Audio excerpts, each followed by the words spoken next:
1990 жылдың қысында Мәскеудің орталығында ұзын саналар кезек пайда болды. Кеңес одағының адамының кезектің өзі таңғалдырмас еді, егер де оның себебі болмағанда. Адамдар гамбургер үшін кезекте тұрды. Сол күні Кеңес одағында алғашқы Макдональдс ашылды. Мұндай жағдай тек қана Кеңес одағында емес, Үндістанда, Польшада, Оңтүстік Африкада да орын алды. Бұл жерлерде де алғашқы Макдональдстар үлкен ажиотаж тудырды. Неліктен? Екі ет котлеті мен арнайы соус, ірімшік, бұлар анық себеп емес әрине. Негізінде бұл оқиға гамбургерлер туралы емес. Бұл оқиға кәдімгі қарапайым асхананың бүкіл планетаны жаулап алып, сәл болмағанда жаңа дін болып кете жаздауы. Ал одан кейін әрине бірдеңе дұрыс болмай шықты. Бүгінгі шығарылым Макдональдс жайлы. McDonald's Big Mac. It's more than just another hamburger. Finally, McDonald's threw open the doors to its first restaurant in Moscow. Two all-beef patties, special sauce.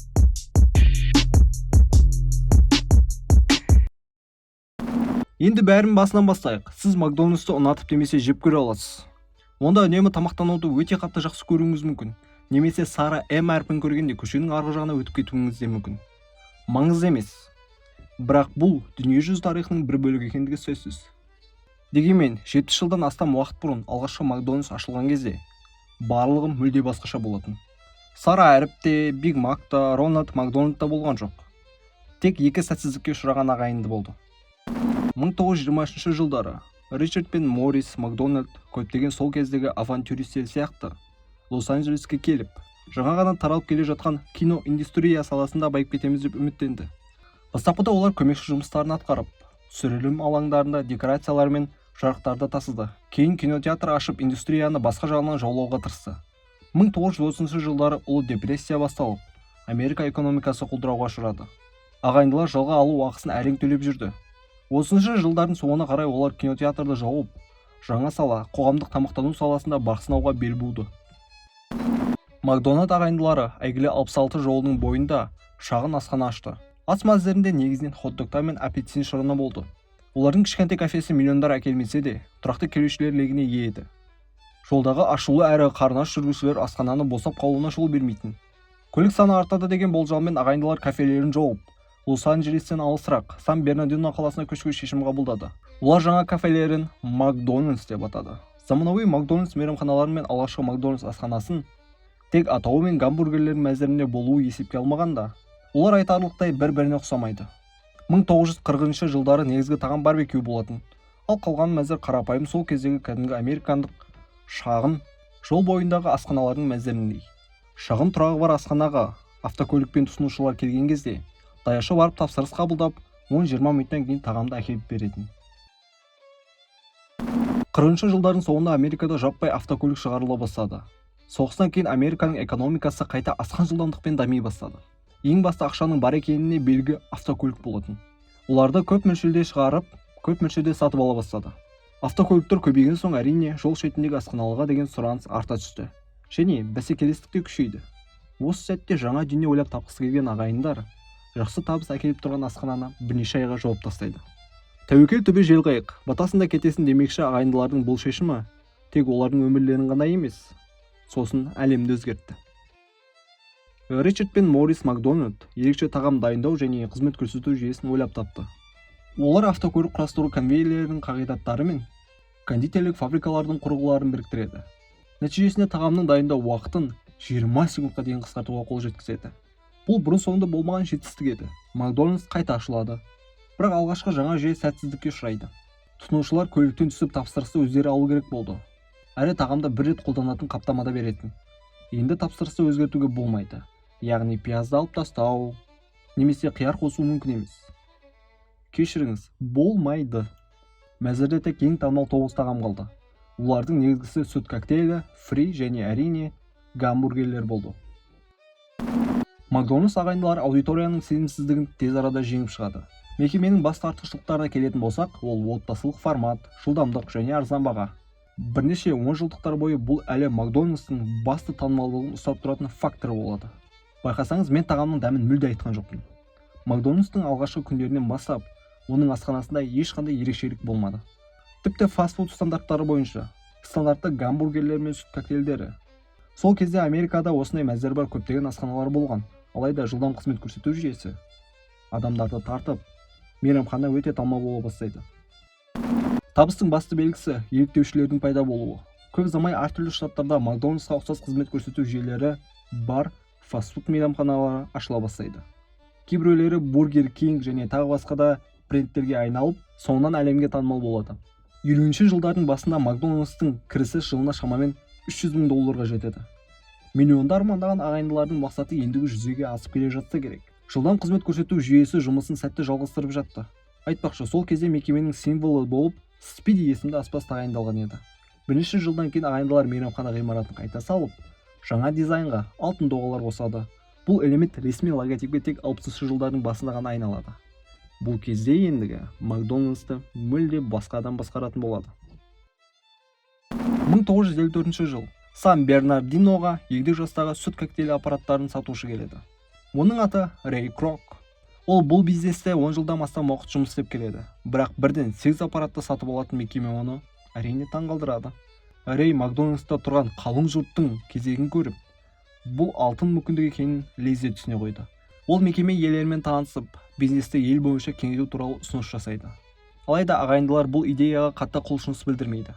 Сол кезде олар өз армандарына жеткен еді және бірнеше франшизада сатып үлгерген. Одан әрі кеңеюді жоспарламайды. Неғұрлым көп мекеме болса, соғұрлым көп мәселе болады, деген еді ағайындылардың бірі. Жарайды. Осы сәтте кішкене тоқтап, Рэй Роктың кім екенін аз-кем айта кетейік. Дәл осы адамға кейінірек Макдональдс әлемдік үстемдік үшін қарыздар болады. Крок чек иммигранттардың ұлы. Бірінші дүниежүзілік соғыс болып жатқан кезде Рэй 15 жаста болатын. Ол өзінің жасы жайлы өтірік айтып, Қызыл Крестке жүргізуші болып кіреді. Содан кейін ол бірнеше ондаған жыл бойы алдымен қағаз стакандарды сатады, содан кейін сүт коктейльдері үшін араластырғыштарды сатады. Сонымен Рэй Крок 52 жасында супер танымал бургер мейрамханасының алдында тұр. Қолында сүт коктейлі аппараты. Кішкене өміріне көңілі толмай жүрген. Әрине, ол анау айтқандай жетістігі аз, мүсәпір емес. Бірақ амбициясы бұдан да үлкен тауларда бағындыруды қалағаны анық. Сол сәтте қатты күмәнданып тұрғандарына қарамастан, Рэй Крок ағайындыларды бүкіл ел бойынша франшиза ашуға құқық сатуға көндіреді. Осыдан кейін Макдональдстар Америкада әртүрлі штаттарда ашыла бастайды. Бұл франчайзинг моделі бойынша жүргізіледі. Яғни әртүрлі штаттағы кәсіпкерлер Макдональдс атауымен жұмыс істеу үшін құқық сатып алады. Сіз Макдональдстың басты өнімдерін гамбургер, газировка және картоп деп ойлайтын шығарсыз. Бірақ бұл олай емес. 50-ші жылдары Рэй Крок өз серіктестерімен бірге гениалды жүйе ойлап тапты. Бұл схема соңынан Макдональдсқа әлемдік үстемдікті қамтамасыз етті. Компания болашақ Макдональдс орналасатын жер мен ғимаратты сатып алатын. Ал соңынан франшизаны сатып алған адам бұл жерде франшизаны құрған үшін оларға ақша төлеп отыратын. Бүгінгі күнге дейін компанияның басты активтерін көтерген таңқаларлық соғыс емес. Ол жылжымайтын мүлік. 60-шы жылдардың басында ағайындылар мен Кроктың арасында шиеленіс басталды. Белгілі бір дәрежеде ағайындылардың айтқан бір сөзі рас еді. Көп мейрамхана, көп мәселе туындатады. Келісімшарт бойынша Крок толық билікке ие болмады. Сондықтан әр шешім шығару алдында Макдональдтармен ақылдасып, айтқандарына келісуге мәжбүр болды. Бұл біріншіден оның табысына әсер етті, яғни аз ақша тапты. Екіншіден, желінің тез дамуына кедергі келтірді. 1960 жылы Крок Макдональдстардың бизнесін $2,7 миллион сатып алды. Қазір сол кездегі бұл сумманың құнын шығару үшін 10 есе көбейтсек болады. Бірнеше жыл бұрын Голливудта негізін қалаушы атты фильм жарыққа шықты. Ол негізінен Рэй Кроктың тұлғасына арналған. Белгілі актерлар ойнаған қызықты фильм. Бірақ Рэй Кроктың шынымен Макдональдстың негізін қалаушы деп санауға бола ма? Мейрамхана мен жүйені ағайынды Макдональдтар ойлап тапты емес пе? Бір жағынан Рэй Крок теріс кейіпкер ретінде көрінуі мүмкін. Ол жақсы жұмыс істейтін мекемеге келіп, ағайындылармен келіссөз жүргізеді. Сосын бірте-бірте бизнесті өз қолына ала бастайды. Бірақ екінші жағынан мынандай сұрақ пайда болады. Макдональдс жеке асхана ретінде қанша уақытқа дейін өмір сүре алатын еді? Басқа фастфуд желілері жылдам дамып келе жатты. Ағайынды Макдональдтар ерекше тағамдар немесе бірегей атмосфера ойлап таппады. Олардың жылдам қызмет көрсету жүйесін кез келген адам қайталай алатын. Қалай болғанда да, мейрамханалар әлі күнге дейін алғашқы иелерінің есімін алып жүр. Бірақ дәл Рэй Крокты Макдональдс империясының негізін қалаушы деп санауға болады. 60-шы жылдары сары әріппен жазылған М белгісі бар мейрамханалар бүкіл Америкада қарқынды түрде пайда бола бастады. Ал 70-ші жылдары бұл желі шетелдерге де тарай бастады.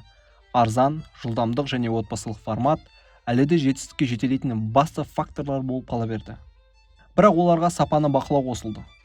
Макдональдстың көптеген мейрамханалары әртүрлі адамдарға тиесілі болса да, әрбір жеке мейрамхананың жұмысы бүкіл брендтің беделіне әсер етеді. Ал бұл компанияны өте қатты алаңдатты. Басшылық әр мейрамханада бірдей стандарттардың сақталуын қадағалап отырды.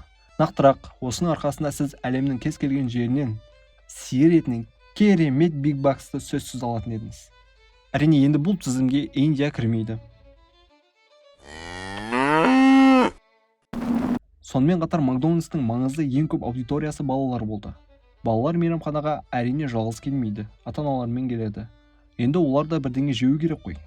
Компания балаларды кішкентай кезінен бастап өзіне бейімдеп, адал клиенттерді өсірді.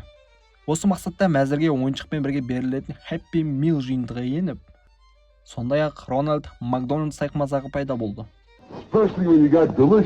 Алғашқы Рональд Макдональд бейнесі жарнамада 60 жыл бұрын дәл осылай пайда болды. Былай қарасаң бір қорқынышты емес, үрейлі сияқты ма? Қалай? Жарайды, ол кездегі балалар енді бізге қарағанда басқаша болды ғой. Қысасы, бұл сайқымазақтың танымал болып кеткендігі соншалықты, рейтинг бойынша Аяз Атадан кейінгі екінші ойлап табылған кейіпкерге айналады. Келесі 10 жылдықтар бойы Макдональдс ақш-та балалармен әр демалыс күндері келетін мейрамханаға айналды. Нағыз Америкадағы церковьтерсің. Сондықтан көптеген американдықтардың балалық шағы естеліктерінде Сара М әрпі бар мейрамхана ерекше орын алады. 70 және 80 жылдар фастфудтың дамуы мен Макдональдстың өркендеуімен есте қалды. Табыс артып, жаңа мейрамханалар әлемнің түкпір-түкпіріне үздіксіз ашыла бастады. Кейбір елдерде тіпті жақсы жолдар болмаса да, Макдональдс сол жерде жұмыс істеді. Кеңес одағындағы адамдар Макдональдсқа барған кезде ең алдымен тамақтан емес, қызмет көрсету деңгейіне таңғалды.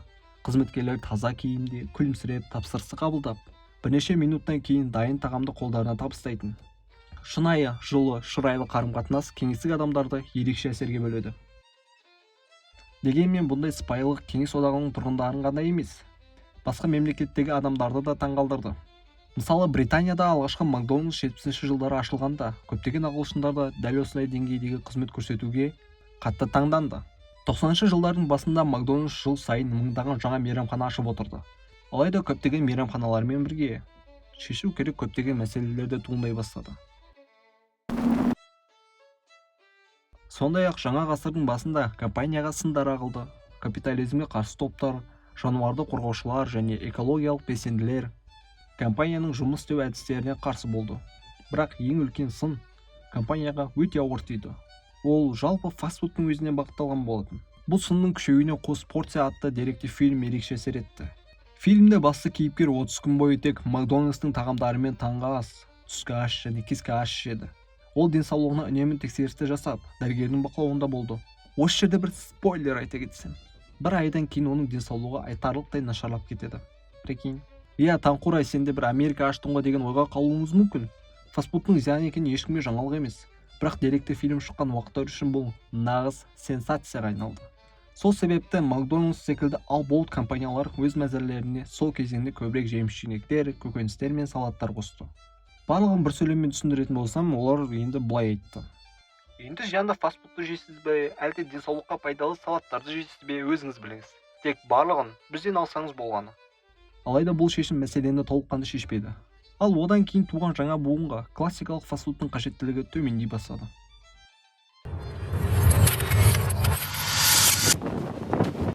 Жиырма ғасырда бай адамдар авокадо, шпинат секілді денсаулыққа пайдалы тағамдарды ұсынса, экономикалық қиындықтарға тап болған топтар арзан, көмірсу мен қантқа бай тағамдарды таңдайды. ақш-та Макдональдс көбінесе төмен табыс адамдардың тамақтану орнына айналды. Ал фастфуд деген сөзді естігенде адамдардың көзіне семіздік пен қант диабеті ғана елестей бастады. Бір кездері американдық жасөспірімдердің алғашқы жұмысы болған бұл компанияда қазіргі кезде орташа қызметкердің жасы 29-да. Бұл жерге жұмысқа тұратындардың көпшілігі өздері үшін жақсы жұмыс таба алмағандықтан осында қалуға мәжбүр. Сонымен қатар жаңа ұрпақ типтік гамбургерлер мен бірдей интерьерден жалға бастады. Here, try this.